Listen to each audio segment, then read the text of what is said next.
film. Yeah, films. We watched some films. Now let's talk about those films. So, as I said, we're talking about the 5th season, specifically the first of the trilogy, the Broken Earth trilogy. And this was published in 2015, which isn't too long ago, but also forever ago. What is time? And the 5th season takes place on a planet with a single supercontinent known as the Stillness. Every few centuries, its inhabitants endure what they call a 5th season of catastrophic climate change. And it's written by N.K. Jemisin. Yeah, that's why. Again, I want to know all the different seasons. They're so cool and addicting. But yes, we will in the future revisit the Broken Earth trilogy. Because I have only read the 5th season. I've started the Obelisk Gate, and it's really hard to put it down, but it is still it's a meaty book, so I'm working through it. But the trilogy as a whole has so much more to explore, and I really look forward to diving into the entire series at a later time. Like when I was writing this, I felt really disappointed in the fact that I don't know everything. I was like, there's so much more. I spoiled things for myself, but like in a good way. And just knowing that like this episode is just the tip of an iceberg. So do not come at me in the comments when you're like, well, actually, this is like, because I don't know yet. Yeah. So, Gabe is a 5th season baby. Just 5th season, little dabbing my little toes in there. So there's so much more that can be said and explored because it is a work of literary art and media literacy art. It's profound and deep, and it's so much more than I can cover in my little section of like 30 minutes. So I'm going to try to cover some of the things that really stuck out to me and I found really interesting and really powerful with N.K. Jemisin's work. And then, we'll also get into what's really scary with Kat too. So diving further into the synopsis of what happens in the 5th season, the Stillness is a land ravaged by climate and geological disasters. And this other world features seasons in which Father Earth, which is what they have dubbed the Earth, exacts his revenge on the populace in the form of these seasons. The season of Teeth, which was caused by an earthquake and eruption, resulted in the fragile bones of northern populations.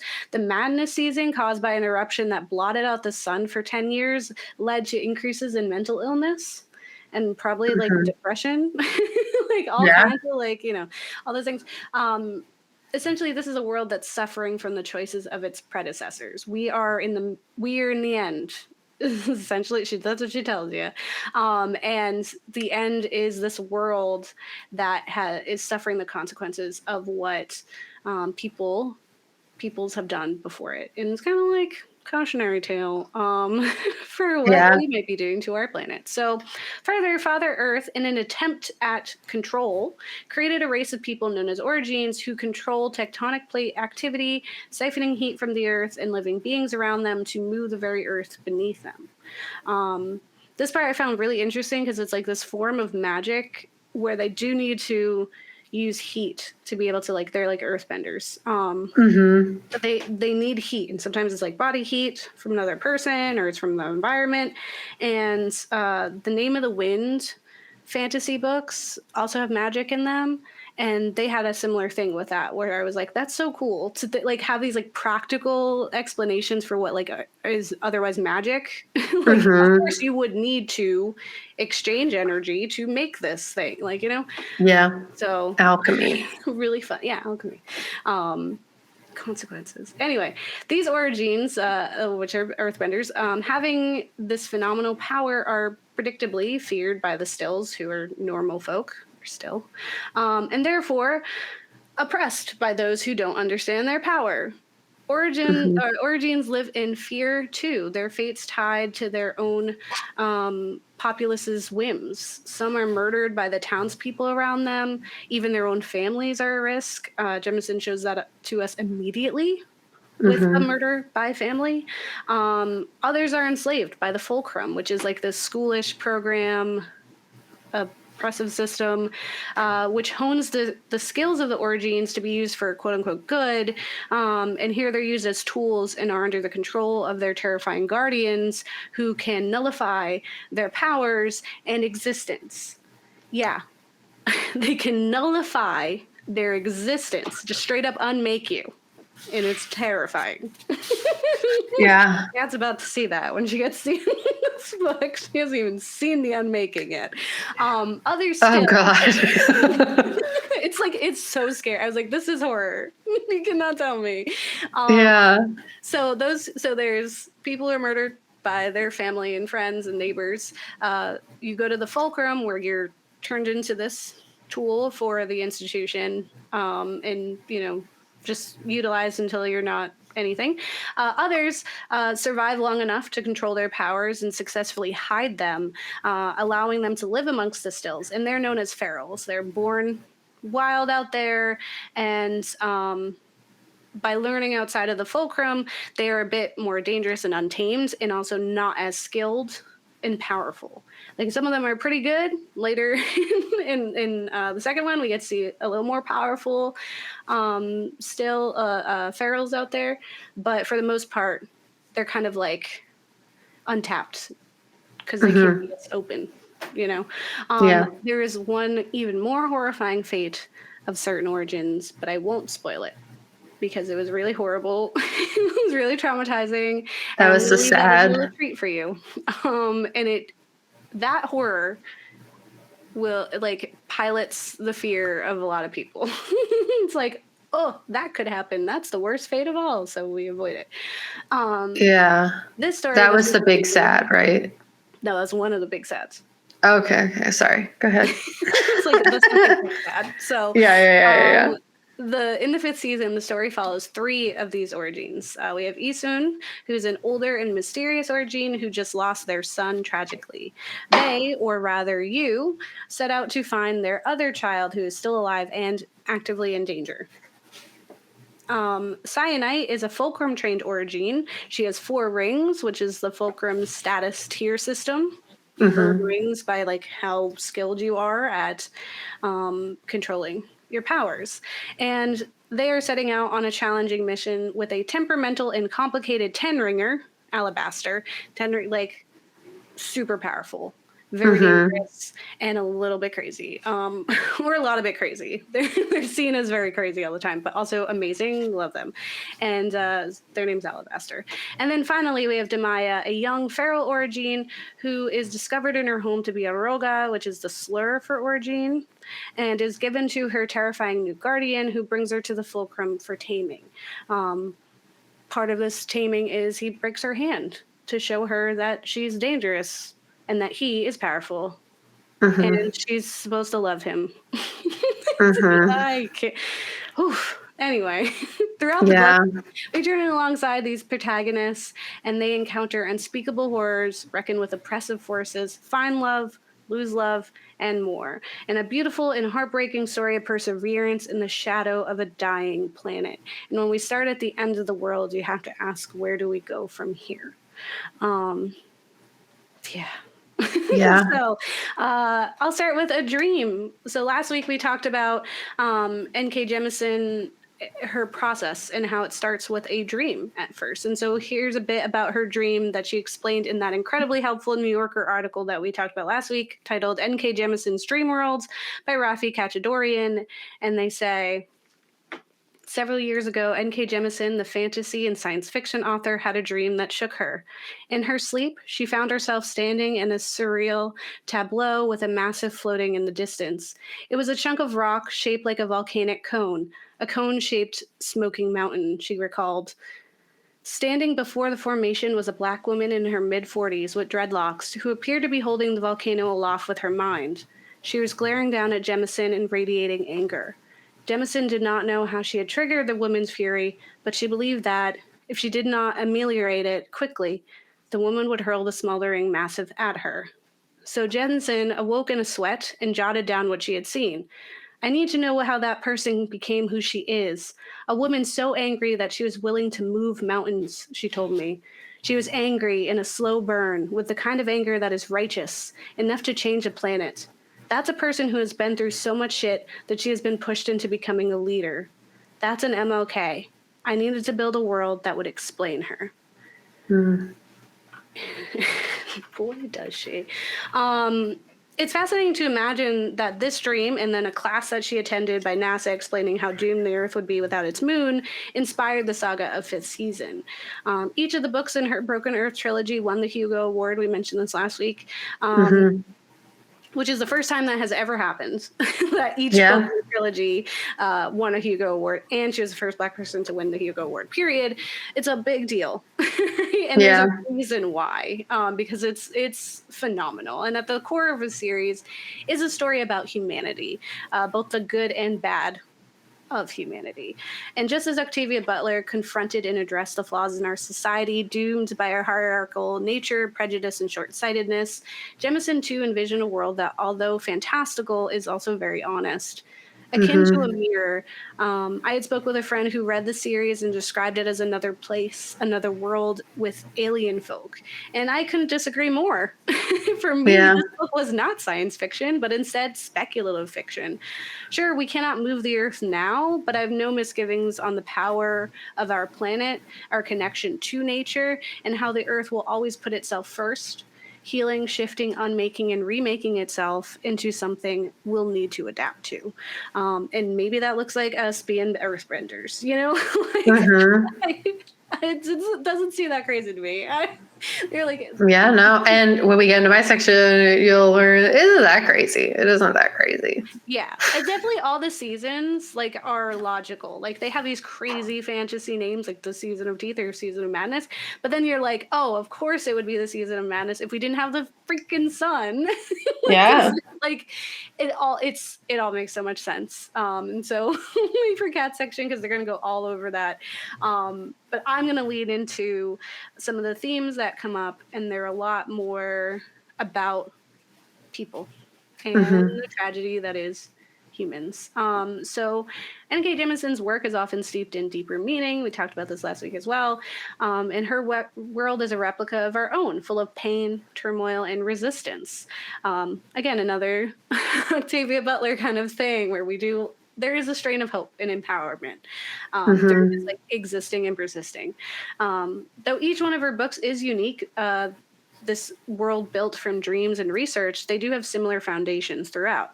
And so one of the major themes in this book, and definitely comes up in all of her books, and there's a reason for that, is oppression. Right there. So during a live panel about world building at a convention, Jemisin explained that when you're building a world, you have to ask yourself, who is being oppressed, why, and by whom? Because someone is always being oppressed. That is just always the case. It's a given. So the stories that matter here are these ones, under the heavy weight of prejudice and fear. And in the stillness, there have been beings throughout history with immense natural power. I'll explain some of the native peoples a bit later, but we do get a good dose of the world's prejudice towards origins, specifically in Fifth Season. The origins are villainized. They are feared for their power and painted as a punishment, not a gift. Their treatment is not subtle and a blatant reflection of our society's colonialism and institutionalized racism. There are other tools of oppression represented in the trilogy that include capitalism, advanced technology, and commodification. So a lot of layers. They're all interconnected. We talk about here on the show all the time. The stillness is also literally a caste system with people's names relating to their role in society.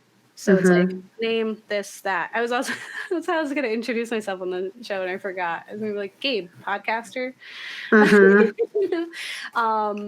Their use casts connect to breeding, manual labor, innovation, like their role, what their whole entire purpose is for society. And people are reduced to that because it's all about survival. Like we're in constant survival mode. We're in constant fight or flight, like never rest kind of mode. So survival is at the forefront of their minds.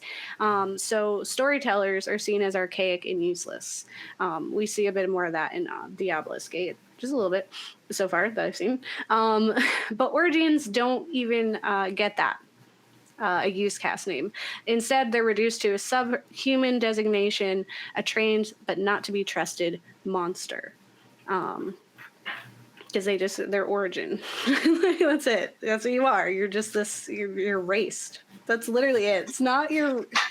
It's ridiculous. Anyway, after her dream of the woman, Jemisin began mapping out the world of broken earth and the stillness. She envisioned a somewhat metropolitan hub, a central power and place of stability, and she asked herself why this woman would not reside there. Where does the story take place? What has caused her strife? And in a later interview about her dream in which a woman moved a mountain with her rage, Jemisin had said, that was the summer when, just about every other minute, there was the unjustified killing of a Black person at the hands of police. Ferguson was happening, and I was angry myself. I wanted to throw a mountain myself. And this actually really made me think of how Isun, the older origin that we are first introduced to, whose son is murdered at the beginning of the book.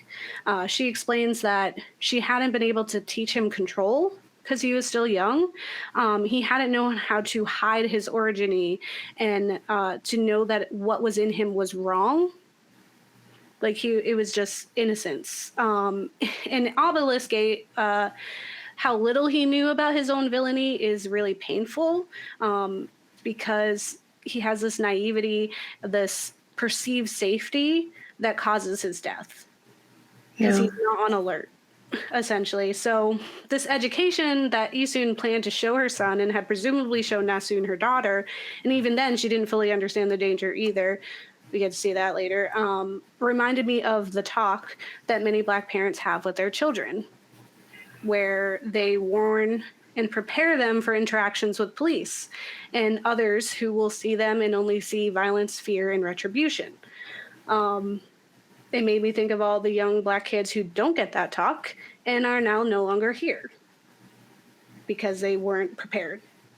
Like Uchi, these children live in the understanding that they are children, that they're safe and understood to be harmless, not as monsters to be feared, which is what those others with that power are going to see them as.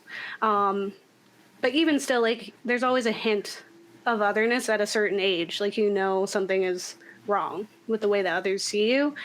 And that becomes apparent in Obelisk Gate. We get to see other kids who are like, gotta keep this a secret because it's dangerous, just me existing. Yeah.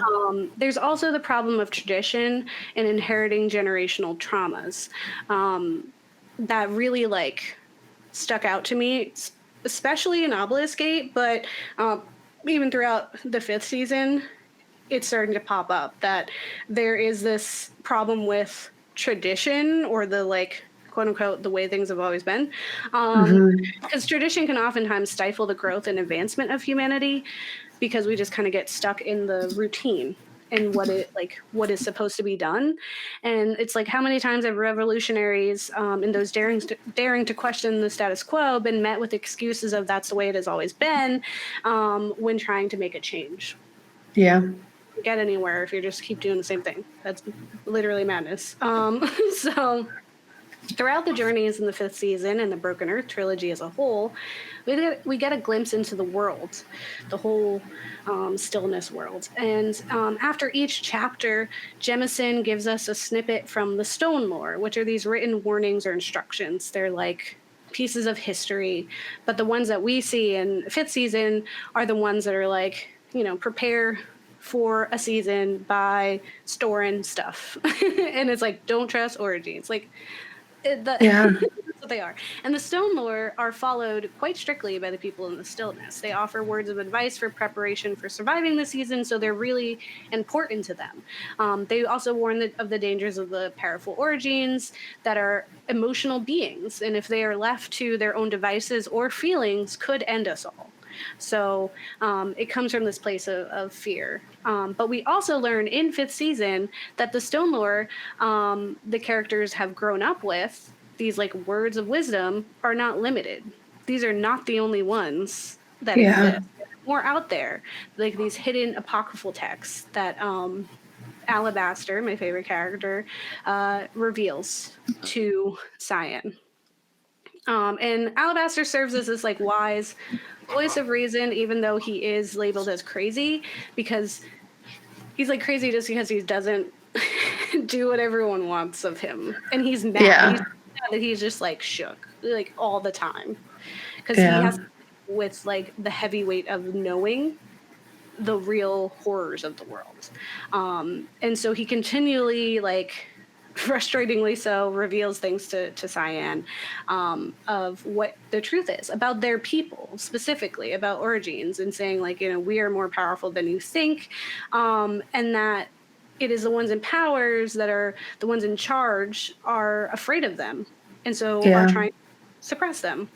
And there's an entire history of oppression of origins and other peoples that refuse the status quo. Their power and strength have been erased or repressed from history, and it's leaving only fear of or hatred for the peoples left. This is strategic. It is because it's serving a very specific class of people.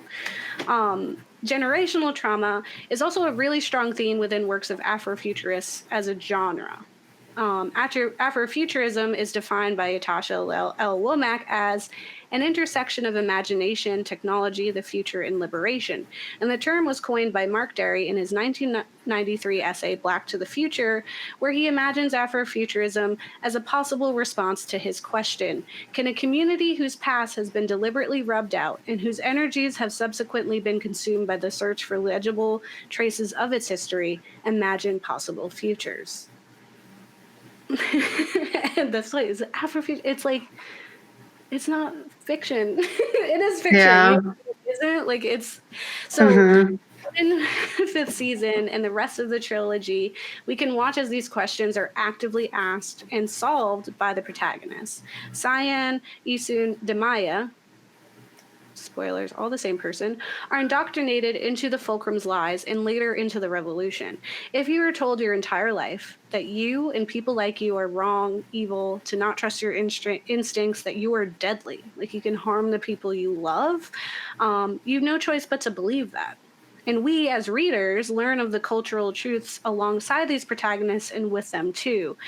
We deconstruct those ideologies to reveal a history of oppression and a possibility for redemption. Yeah. And enough rage to move a mountain, because that's exactly how it feels. There's also, like, because of the research that Jemisin does, there's also this, like, climate change. Like, that's a very big part of the horrors of the fifth season and the whole Broken Earth trilogy. Is like, this is literally like a tale about climate change and to be afraid of it, right? So the series reveals a history of the stillness throughout, and one ripe with oppression, control, and magic. So long before the existence of the origins, there were a group of magical peoples, the Thanese. And again, this is me just reading it. I did not listen to the audiobook of The Stone Sky yet, so I don't know if that's how you pronounce it. But that's how I'm pronounce it. So the Thanese, this history is explored in The Stone Sky, the last book of the series, which I, again, have not read, so I'm only learning about what's happening as well through the research I did. Little spoilers for myself, little spoilers for you, so just, you might want to move ahead if you want to avoid it, but it's pretty cool. Very cool. It made me be like, oh my God. Can't wait to get there, yeah. And I was like, whoa. So the Thanese are, they mirror our native peoples specifically, and they understand that the magic of the world is not a commodity, but a living thing. And Hoa, who's a character in the series, is a... Sorry, Cat Spoiler, Stone Eater. It's okay. He's a Stone Eater. No, I got there. You good. Okay, cool. He's... I can't remember what I kept in, so there might be another really big spoiler about Hoa. That's okay. It's okay. Anyway, Hoa, who's a character that Isun interacts with, he's a Stone Eater. Again, what? Stone Eater? What is that? Yeah. We're gonna find out. We're gonna find out. I do know now, but I didn't reading it. It's because I spoiled it. Anyway, he explains in the book from page 209 to 210, he says, magic is everywhere in the world. Everyone sees it, feels it, flows with it.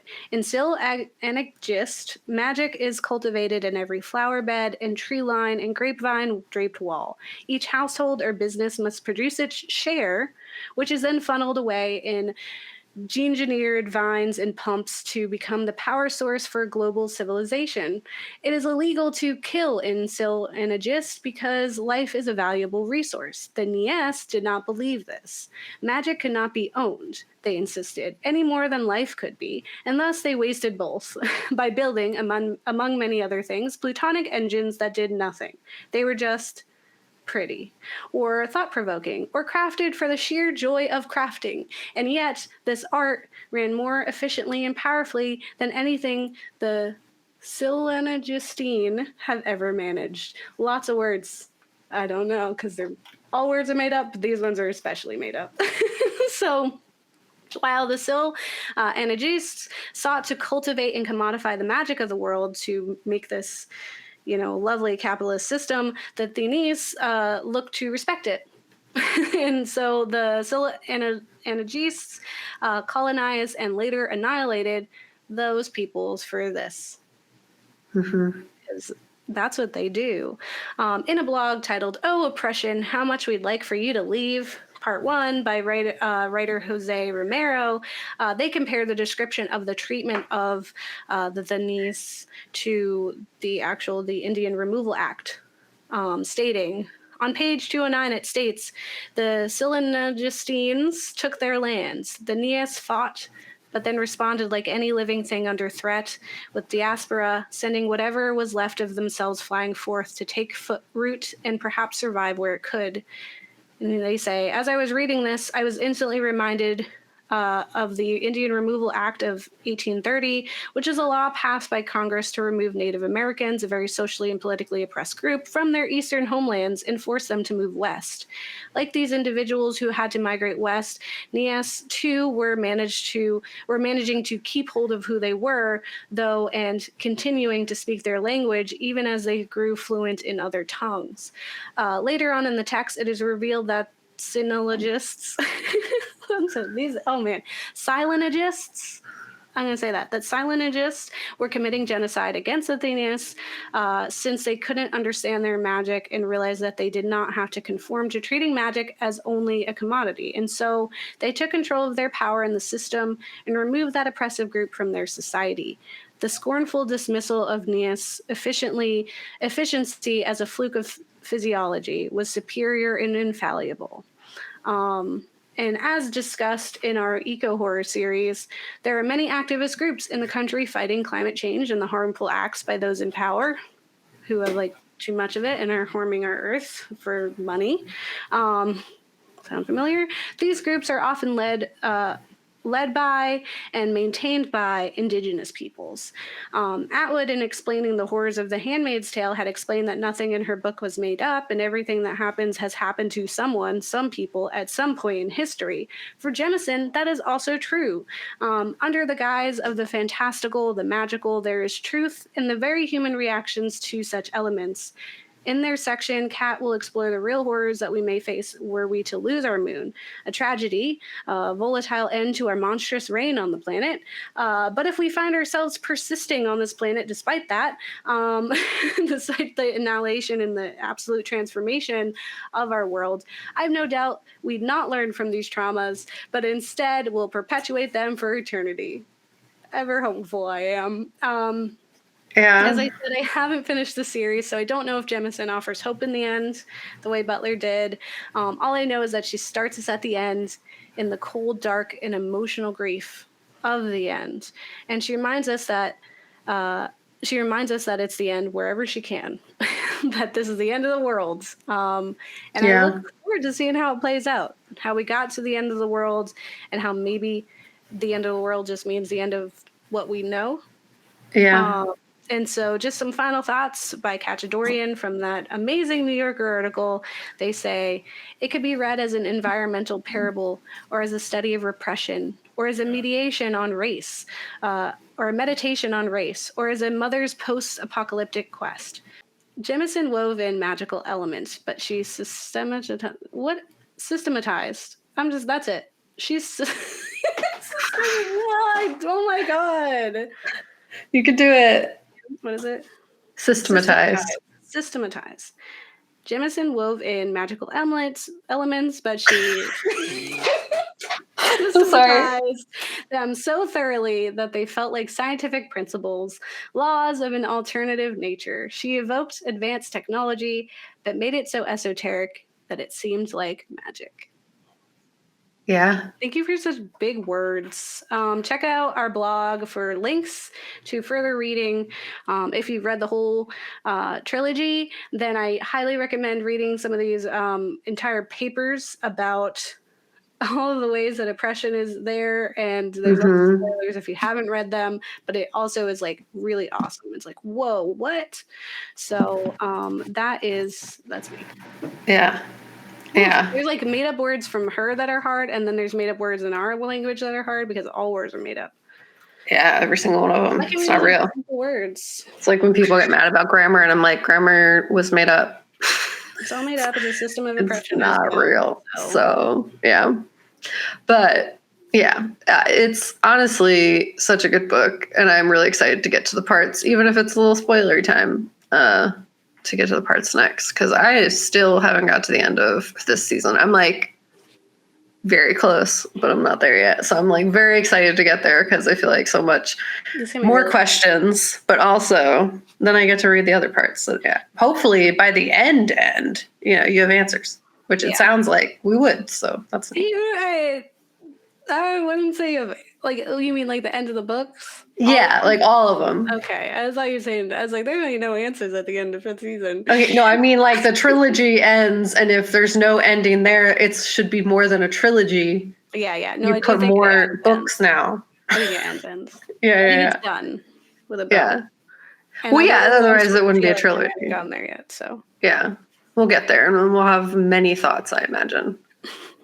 Yeah. We'll just be like, just gasp all the time. But yeah,